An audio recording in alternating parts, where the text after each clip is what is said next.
Vamos agora à leitura das principais manchetes de capa dos jornais Zero Hora, Correio do Povo e Jornal do Comércio. Hoje, segunda-feira, 2 de dezembro de 2019.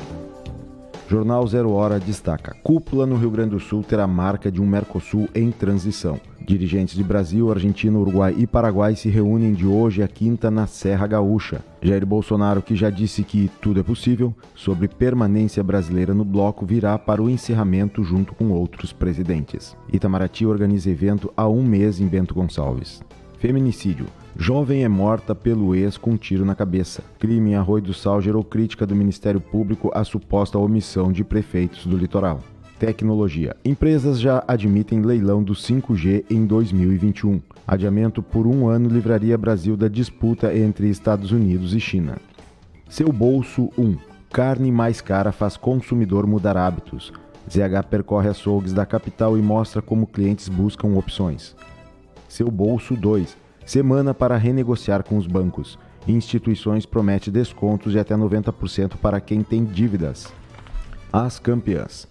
Em final única disputada em Ijuí sob 33 graus centígrados, o Inter fez 4-2 no Grêmio e ficou com o título do Gauchão Feminino 2019.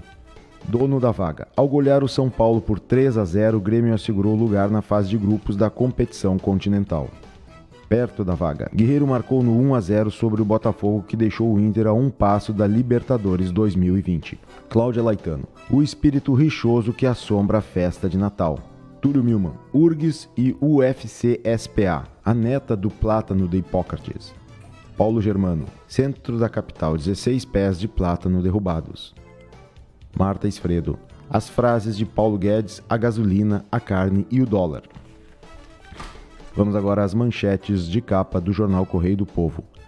Câmbio está ajudando os preços da soja e das carnes. Produtores estão faturando alto, mas os consumidores sofrem na hora de comprar no supermercado. Economista da Farsul destaca que a valorização do dólar é causada pelo risco de recessão global e pela baixa dos juros do sistema financeiro, tornando o dólar mais atrativo. São Paulo. 9 pessoas morrem pisoteadas em baile funk. A tragédia aconteceu em uma das maiores comunidades da Zona Sul de São Paulo depois de um tumulto em razão da chegada de policiais que estavam procurando bandidos. Os mortos são uma mulher e 8 homens. Guerreiro marca e Inter fica perto da vaga. Guerreiro chutou e Gatito engoliu um frango na vitória colorada por 1-0 no Rio de Janeiro. Grêmio liquida o São Paulo e está no G4. Luciano é festejado, foi o melhor em campo e marcou 2 na bela vitória por 3-0 na Arena. Vestibular. URGS divulga gabarito hoje e listão no dia 16. Acidente. Ônibus catarinense tomba na BR-290 e deixa 29 feridos. Hiltor Mombach. Rodada do Brasileirão foi favorável ao time colorado. Taline Opitz. Alterações que afetam o magistério têm dias decisivos. Vamos agora à leitura das manchetes de capa do Jornal do Comércio. Estado recebe 31,2 bilhões de reais em investimentos neste ano. Iara amplia a produção de fertilizantes em Rio Grande com investimentos de 1,9 bilhão de reais. Iniciativas retratam tendência de desenvolvimento da economia gaúcha. Caderno Especial Anuário de Investimentos RS 2019 mapeia 100 empreendimentos em 50 cidades do Rio Grande do Sul. Grandes obras de infraestrutura respondem por 74% da carteira. Aportes ligados ao agronegócio e à indústria também se destacam. Levantamento será apresentado hoje em reunião almoço com debate de empresários no Palácio do Comércio em Porto Alegre. Aviação. Aérea Low Cost vai ofertar voo de Porto Alegre a Buenos Aires. Caderno Panorama. Grande Hotel de Pelotas será revitalizado com verba do IFAM. Entrevista especial. Fazenda tenta antecipar 2 bilhões de reais da venda da CE. O secretário estadual da Fazenda, Marco Aurélio Cardoso, trabalha para obter um adiantamento da privatização da CE através de uma operação de crédito. O recurso extraordinário pode reforçar o caixa do governo do estado em 2020. Essas são as principais notícias que estampam as capas dos jornais Correio do Povo, Zero Hora e Jornal do Comércio nesta segunda-feira, 2 de dezembro de 2019. Eu sou o jornalista Everton Lacerda, que faço a leitura dos jornais a partir do estúdio do Sindifisco RS. Este foi mais um serviço prestado pela RS Rádio, a rádio web dos gaúchos. Tenham todos um bom dia.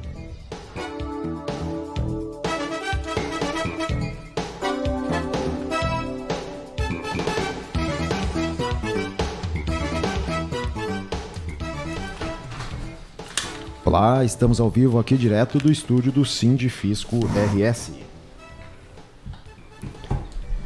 Estamos aqui na Rádio Web, a RS Rádio, a Rádio Web dos Gaúchos. Estamos iniciando o RS em Pauta, análise e debate das principais pautas do dia no Rio Grande do Sul, no Brasil e no mundo.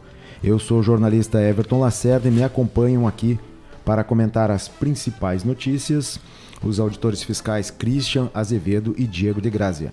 Os ouvintes também podem participar enviando comentários e perguntas até o 12h30.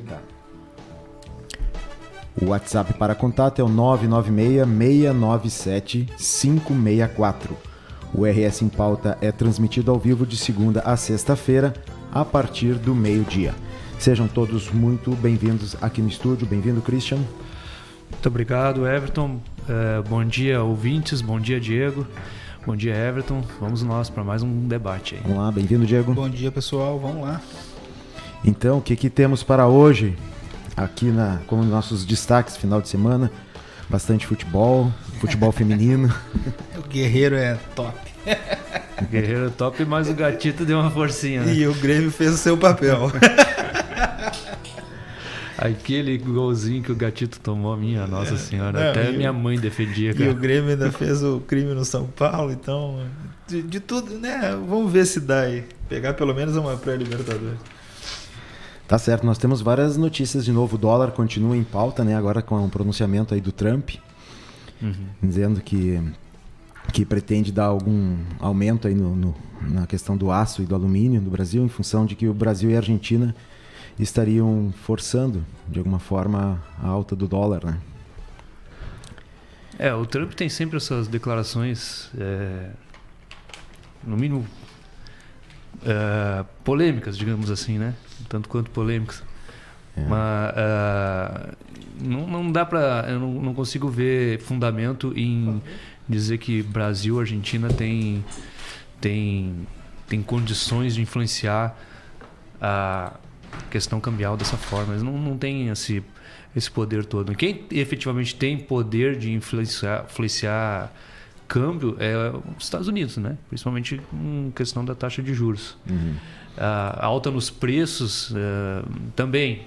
Hoje em dia o mercado internacional de commodities é muito competitivo, né? Então a Argentina e o Brasil sozinhos não têm condições de influenciar em preço do aço, né? Isso aí, por exemplo, temos outros grandes produtores mundiais como a Austrália. Não acredito nesse tipo, que tenha fundamento esse tipo de declaração. Acho que é mais uma desculpa para tomar medidas o que acontece protecionistas. Pelo que eu acompanho, o que vem fazendo essa escalada do dólar aí primeiro, a guerra fiscal, a crise internacional entre Estados Unidos e China, né? E as próprias questões de fundamentos aí da América Latina que tem feito, né, uma saída de capital estrangeiro aqui do Brasil e dos países da América, né? Há uma preocupação crescente aí com uma possível crise mundial, recessiva, né? Existe isso, para quem acompanha a questão de finanças aí no mundo, existe um pouco de preocupação com um cenário recessivo. Isso tem feito subir ouro e moedas fortes como o dólar, né? Então, e mais essa guerra comercial entre Estados Unidos e China tem feito elevar o dólar. A crise argentina contribuiu para isso, com a desvalorização de bolsa de valores, uma certa fuga de capitais. Então, isso tem feito o dólar subir bastante, né? Não é uma opção do país desvalorizar a moeda, até porque para nós é bastante complicado. Essa questão do dólar impacta diretamente na vida da população. Aí o pessoal a carne está subindo, vai subir pão, tudo sobe o que está atrelado ao dólar, né? Mas o Trump, no caso, ele é muito atrelado também, igual o nosso presidente Bolsonaro aqui, aos ruralistas de lá. Então a pressão principal lá que ele tem sofrido, pelo que o pessoal está comentando, é em relação aos produtores de produtos agrícolas, né, que talvez sintam alguma concorrência, onde o Brasil e a Argentina são um pouco mais fortes. Com o dólar né, supervalorizado, né, acaba sendo mais barato comprar daqui. Sim. A soja, o Brasil é grande exportador de soja e minério de ferro, né? São os dois principais itens da pauta de exportação do Brasil. É onde ele é mais competitivo. E a carne também é um item importante, principalmente se tratando do nosso estado, né? Então, essa questão do dólar valorizado, na verdade é o real desvalorizado. A gente sempre se refere ao dólar, né? Mas é a nossa moeda que está enfraquecida frente às moedas estrangeiras. Então isso beneficia, né, a compra, as exportações, ou seja, a compra feita pelos estrangeiros dos produtos vendidos pelo Brasil. Ou seja, o setor agroexportador ou exportador de commodities, incluindo os minérios, né, estão dando pulos de alegria. Eu estava vendo ontem uma notícia, se não me engano foi ontem, um pecuarista agradecendo pessoalmente ao Bolsonaro pela alta foi até engraçado, né?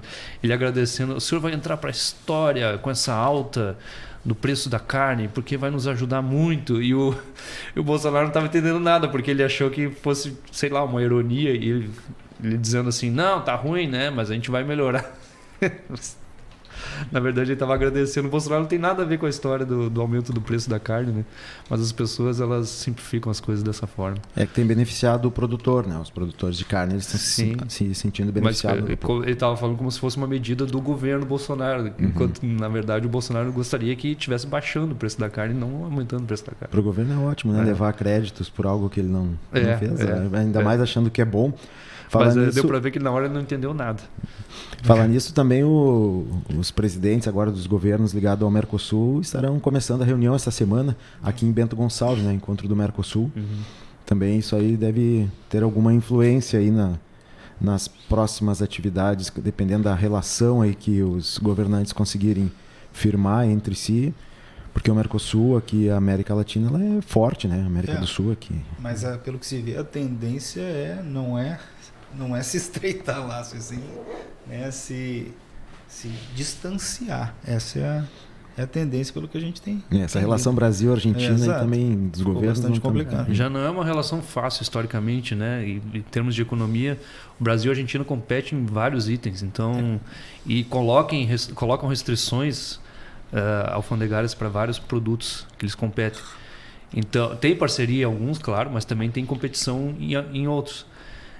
E aí vem essa questão política dessa divergência entre o presidente eleito lá e aqui, não, o presidente Jair Bolsonaro, né? Então a tendência realmente, que nem disse o Diego, é não ter um grandes avanços. Eu também vejo dessa forma. E até hoje tá, né? MEC anuncia a saída do setor educacional do Mercosul. Então, né, a tendência é cada vez estarem mais distantes.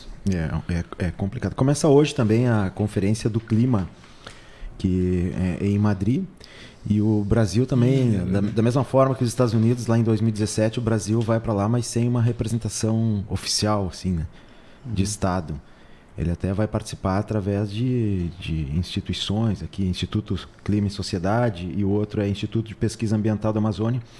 São organizações, mas e o Bolsonaro, segundo aqui tá nas notícias hoje, o Bolsonaro ele vai fazer alguma proposta, mas com vantagens, com olhos em vantagens econômicas, né? Porque ele não aceita muito bem a questão da adequação do Brasil com essa nova realidade do clima, mas sem que isso o Brasil tenha algum certo retorno. O que, de certa forma, não está totalmente errado, né? Porque os outros países que por tantas décadas e séculos já estão contribuindo aí para essa situação climática, têm que contribuir bastante, muito mais do que estão contribuindo hoje, principalmente os Estados Unidos e a China, né? Depois vem a Europa, que é uma grande contribuidora para essa crise climática que estamos vivendo, mas a Europa, pelo menos a Europa, ela está mostrando as intenções de fazer alguma coisa. Agora, Estados Unidos e China, os grandes poluidores, os grandes emissores de CO2, outros gases de efeito estufa, não estão colaborando. Então, quando chega ao Brasil, onde nós temos aqui grande parte da Amazônia, alguma cobrança desse tipo, é interessante realmente que um país que ainda encontra num estágio subdesenvolvido, ou quase isso, né, em desenvolvimento, tenha seus retornos sim, até na relação com outros países que já tiveram tanta oportunidade para crescer e a gente sabe como alguns países do mundo fizeram suas fortunas muito com base em cima de países como o Brasil, África, entre outros países periféricos, né? Então talvez tenha nesse ponto alguma razão, tenha que se dar ao presidente, sim, de que tem que ter mais colaboração do ponto de vista financeiro para que o Brasil possa dar a sua contribuição ambiental, né? O que é uma certa contradição, né? Porque o Bolsonaro, ele desdenhou o auxílio financeiro que estava vindo da Alemanha, Noruega, né? Se não me engano. Alemanha. Eu me lembro claramente da Alemanha. França também. Foi a Dinamarca, não era?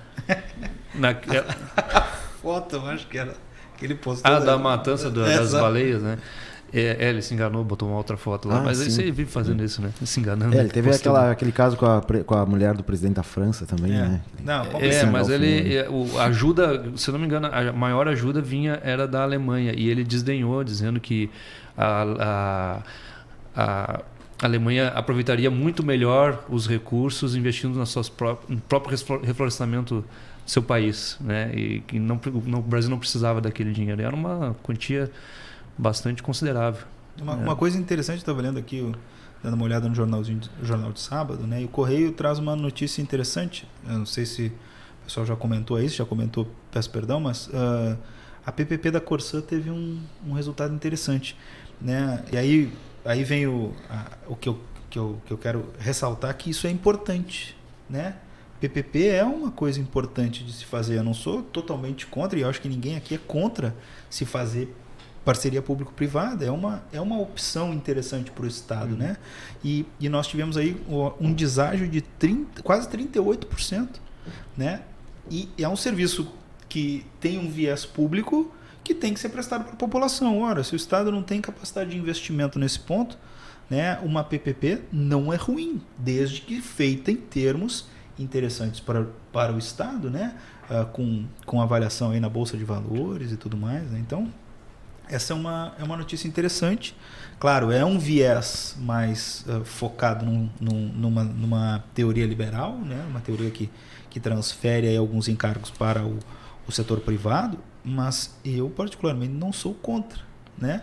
Há algumas atividades em que é possível que isso seja feito, desde que seja feito de forma correta. Se melhorar a questão do tratamento, né, o atendimento à população, tratamento de esgoto, saneamento, e não onerar a população com isso, bom, aí pode ser vantajoso. Ao mesmo tempo, a Corsã talvez possa se dedicar a outras áreas aí mais. Não, mas são áreas específicas, né, da Grande Porto Alegre.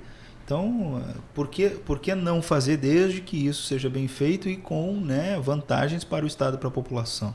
Eu acho que o norte é esse, né? O norte é não dizer assim, não, né? Não pode. Não, por que não pode? Sim. Se for bem feito, com benefício para a população e para o Estado, tem que ser adotado. Desde que tenha também transparência, né? De ver que os órgãos possam fiscalizar adequadamente para que não ocorram o que não se quer em momento algum. Né, a corrupção. Exato. Nem o Estado realizando as obras ou realizando algum serviço, nem a iniciativa privada. Né? E normalmente, quando acontece corrupção, nós já falamos isso em outros programas, tem sempre uma ligação da iniciativa privada com o Estado, com a política. Né? Então não é algo de demonizar apenas a política. É bom a gente reforçar isso aqui. Né? Bom, nós temos outras questões, que é o seguinte, Diego, eu estava me lembrando agora, toda a ação pública, toda a ação de governo, né, tudo o que se faz, os impostos que são recolhidos, tudo tem um objetivo, que é melhorar a vida da população. Isso é o mais interessante. Isso é o necessário. Aí eu estava vendo que um vídeo que circulou bastante aqui nas redes sociais este final de semana, que foi um vídeo postado pelo Lucas, aqui de Porto Alegre, que ele fez uma música, o avô dele tem Alzheimer. O avô Cabelo, e ele fez uma música pro avô dele, e o avô começou a lembrar e decorou a música, e ele cantou junto, e aí ele trouxe esse tema pra cá, pra pauta, né? E vamos rodar um pedacinho desse vídeo aqui pro pessoal escutar, e quem tiver no Facebook vai poder ver a fotinho ali do Lucas e do vô Cabelo. Vamos rodar aqui. Oi?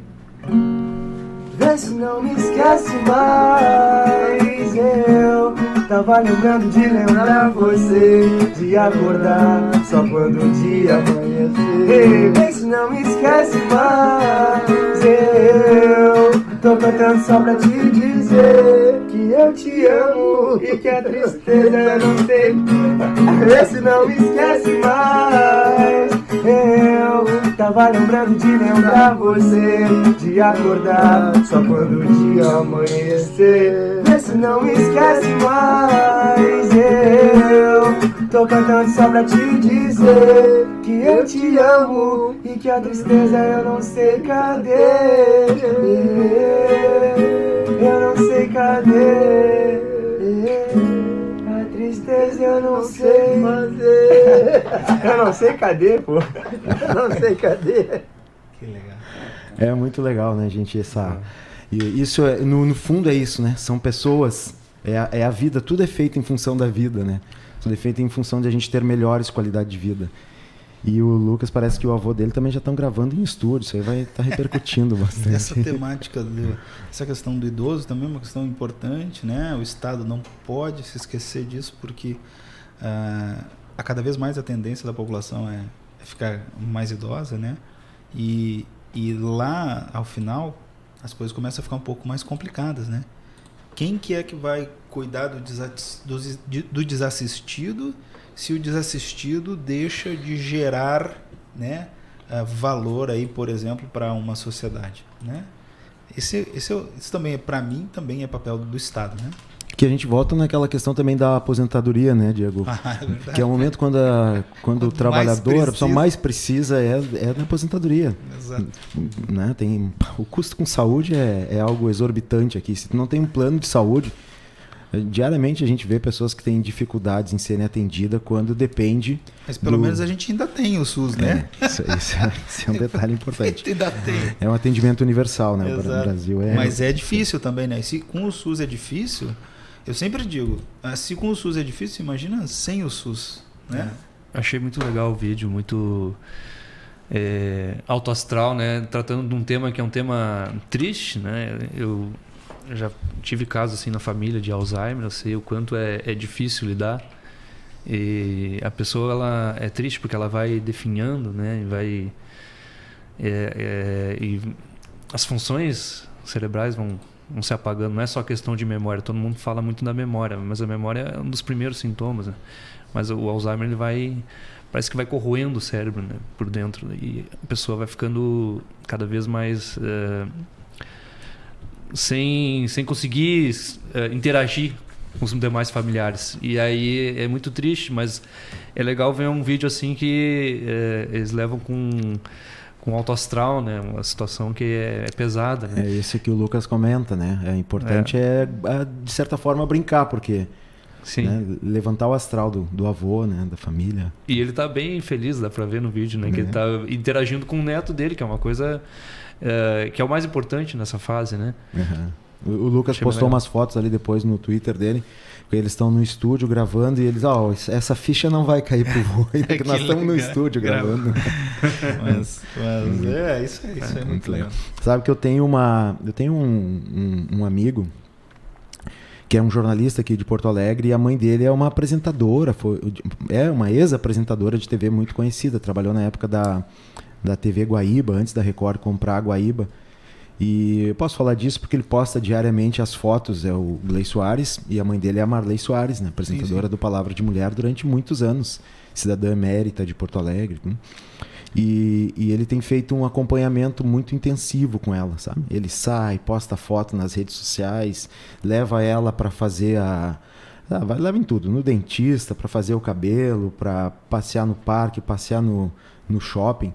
Então, eu admiro muito pessoas que fazem esse tipo de trabalho com as suas famílias, que têm esse cuidado. É um amor de filho muito grande. Fica aqui o abraço para o Gley Soares. E eu quero registrar aqui o meu protesto, que o pessoal do Facebook está vendo, que o Everton parou o chimarrão e não passou para mim até agora. Fui eu, a culpa é minha. Repassa o protesto, então. Tá bom. Vamos lá, olha só, importante aqui a coluna da Taline, do Correio do Povo, importantíssima, né? Diz que, né, nós temos agora a questão dos projetos do leite, o foco serão os números, né? Eu acredito que agora começam um momento de negociação bastante importante, né? Não só na questão do PL do magistério, mas também em todas as propostas trazidas aí pelo governo, os impactos que irão acontecer, né? Acredito muito, né, que a gente precisa do diálogo, né? O governo precisa ouvir o que está se propondo, né? Não está se propondo nada fora do razoável, né? Se entende a necessidade dos projetos, mas também não é para ser da forma como foi feito. Por que não trabalhar com os servidores nessa questão das sugestões, né? Então, a ideia aqui é trabalhar a questão dos números, diz o Frederico, né? Disse, vamos negociar o líder do governo, né? Vamos negociar a exaustão, mas agora precisamos que os deputados que pediram mudança nos digam quais são elas, para que possamos analisar juntos e avançar, né? A União Gaúcha, né? O próprio Sindifisco, nós estivemos a semana passada, acho que mais de 3 dias na Assembleia, eu, o presidente Feltrin, né? Conversamos, inclusive o deputado Frederico Antunes estava lá num seminário que nós participamos, né? E nós estamos trabalhando essa ideia, né? A ideia agora é apresentar propostas, né, que sejam condizentes aí com tudo que o serviço público representa para o estado do Rio Grande do Sul. Acho que a ideia é essa, né? E o magistério, o foco, a principal pedra no sapato aí do Leite é o projeto do magistério, que até o momento não recebeu emendas, mas ele parece que vai ser praticamente todo reformulado, por conta de um trabalho muito bem feito pelo CEPERS. Vamos registrar aqui, né? Que o CEPERS dessa vez não ficou só na questão de fazer movimento de massa, que é importante também, não estou criticando isso, mas ele fez um trabalho político muito bom e ganhou a opinião pública, né? A reivindicação do CEPERS contra esse projeto que está aí do governo ganhou a opinião pública, ganhou o apoio de vários políticos, câmaras de vereadores, eu estou vendo aqui no jornal, que estão se aliando ao CEPERS, né, na tentativa de reformulação, e mais, conseguiu cooptar deputados da base aliada do governo. O MDB, que é a bancada de maior volume do governo, de apoio do governo, já se manifestou, já se pronunciou, dizendo que precisa de mais informações sobre os projetos e que o projeto do magistério não vai ser votado da forma que está, não vai ter voto favorável do MDB da forma que está. E então a gente vê assim que foi um trabalho muito bem feito pelo CEPERS, e os resultados estão aí. O governo, acho que é praticamente consenso já que vai ter mudanças significativas aí no projeto que atinge o magistério. Agora recebi aqui também nos grupos de WhatsApp, tem uma entrevista que a gente talvez precise comentar com mais profundidade amanhã, uma entrevista do secretário da Fazenda no Jornal do Comércio, né, já dizendo que não vai conseguir pagar os salários em dia esse ano, né, que isso é muito difícil. Que a gente já sabia. Eu acho que é improvável, né? E nessa entrevista ele já está falando sobre a questão da venda da CEE, né? Para colocar aí um valor em caixa por antecipação, face do RRF, né? Para se aderir ao RRF e colocar um valor em caixa. Mas sempre a gente tem que entender, né? Tá na transparência lá, a CEE é, se não me engano, a maior devedora de ICMS do estado do Rio Grande do Sul. Né? Atualmente é. Então, isso é muito não que tenha a maior dívida, mas é que tem a maior inadimplência no estado, né? Que mês a mês não tem pago o ICMS, então está gerando aí um passivo considerável. É um passivo que no final das contas quem vai ter que pagar é o próprio estado. Tem se acumulado, então? Essa dívida mês a mês se acumula, né? Sim. Se eu fosse posso me arriscar a dar um chute aqui, mas seria 1/3, né, do que o Estado tem de déficit é por causa da CE. Então isso é uma coisa estrutural e muito complicada, porque o próprio governo, né, quem é o dono da CE, e a CE é uma das maiores devedoras aí, né, do Caixa do Estado. Talvez se a CE pagasse, os salários pudessem estar em dia, né? E não tem notícia de que vá melhorar a situação da CE, porque a ANEEL já sinalizou com redução de tarifas, né? Então... Bom, mas assim, ó, a gente já está encaminhando de novo para o final do programa, né? Diego, tu tinha comentado do Jornal Correio do Povo de sábado, eu estava dando uma olhada também, ele apresenta ali as viagens do governador Eduardo Leite. Ele cita ali que o governador já fez várias viagens para São Paulo, para Brasília. Eu acho que está aqui numa dessas páginas. Não, esse aqui não é outro. Eu tinha isso, deixado o pessoal está cima, trazendo né? isso porque, na realidade, a situação está tão complicada para o Estado que talvez a presença do governador seja melhor aqui. Mas o próprio governador traz um contraponto dizendo que todas as viagens dele são em face do interesse do Estado. Não há como ser diferente, né? As viagens do governador têm que estar conectadas aí, né, com o interesse do Estado, a não ser que, por óbvio, ele tire férias, esteja exatamente cansado. Isso ele não poderia nem dizer nada ao contrário disso, né, Diego? Porque teria que justificar dessa forma. Agora a gente tem que enxergar onde que está dando esse retorno. Eu acho que a principal crítica é porque ele largou o pacote e foi viajar. Acho que esse parece que ele está fugindo do diálogo, né? Do debate. Então... Isso é complicado.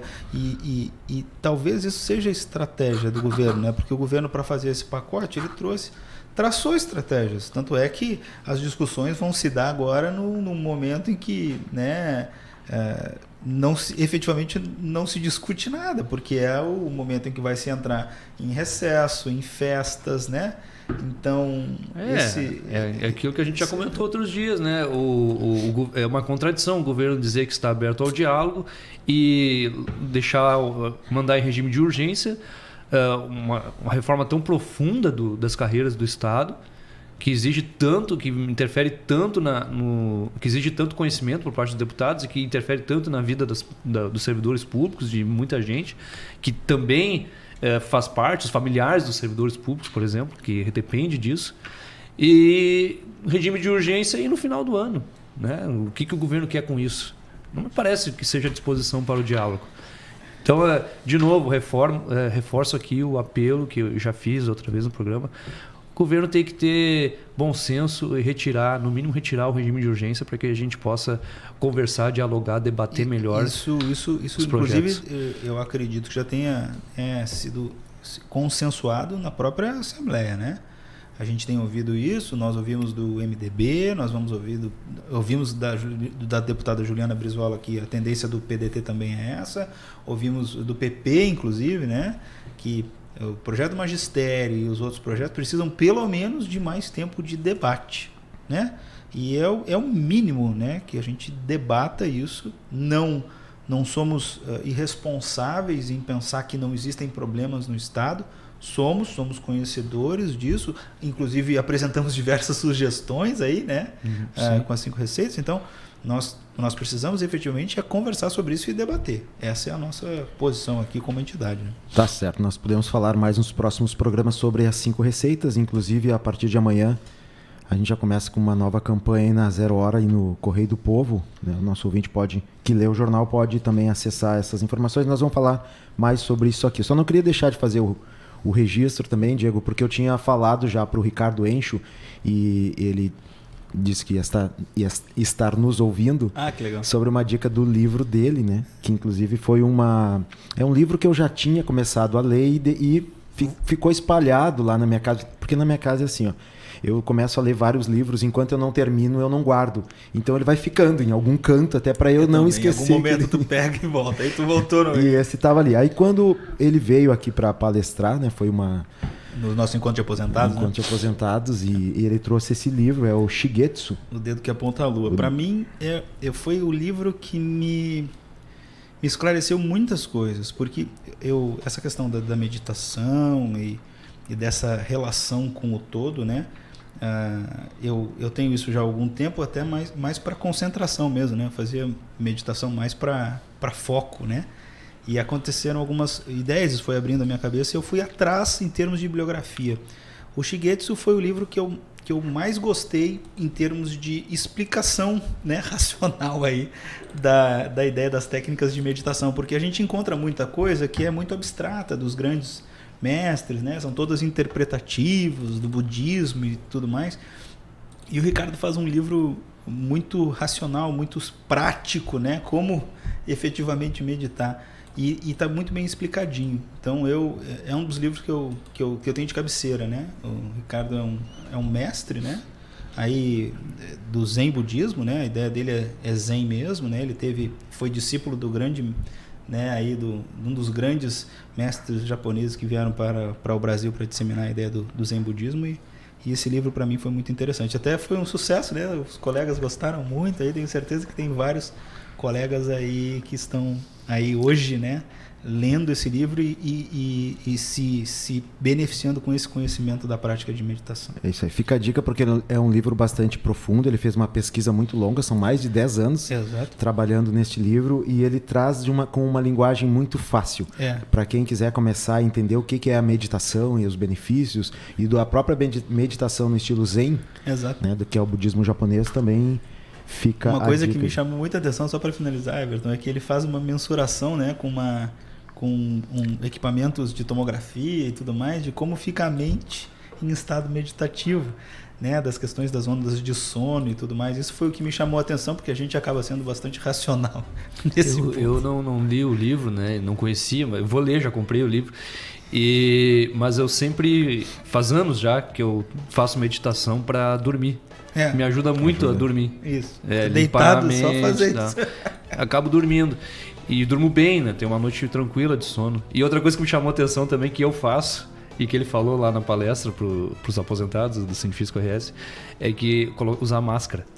Não usa só no avião, uso sempre para dormir. Porque a luz atrapalha, né? Não, sabe que dá um relaxamento quando eu coloco a máscara, que assim, sim. já dá um soninho, sabe? Isso aí. Mas ele comenta também que a luz, ela traz uma informação, né, pro nosso cérebro, que não é o momento de dormir. Eu não dava tanta bola para isso. Inclusive, eu gosto de dormir com janela aberta, né? Mas se tu fechar o escuro, é outro sono. Então tá, pessoal. Então. Muito obrigado. Obrigado, Diego. Obrigado, Christian. Um grande abraço. Obrigado, abraço a todos. Boa tarde, pessoal. Então tá, o nosso programa está chegando ao final. Quero agradecer a participação dos ouvintes, deixar também um abraço especial a todos que estão nos acompanhando pelo Facebook. A reprise do programa está disponível no site www.rsradio.com.br. Tenham todos uma boa tarde.